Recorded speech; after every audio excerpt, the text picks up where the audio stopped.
Personally, I'm not a big fan of what they're doing with 2K wrestling games at all.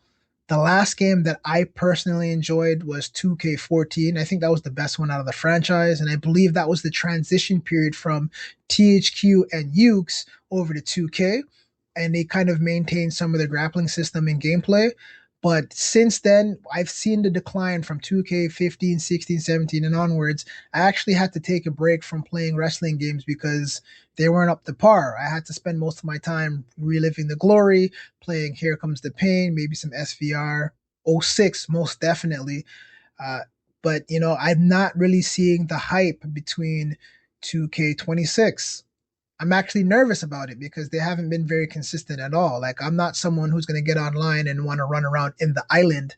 That's not the way I like to experience my gameplay.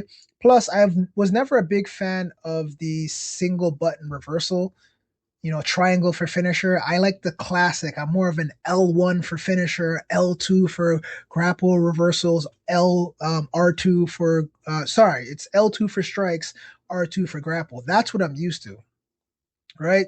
Triangles to run, squares to duck under, and stuff like that. X is your strikes. So that's what I'm used to. That's what I like, and I wish at least they gave us an option for a classic mode.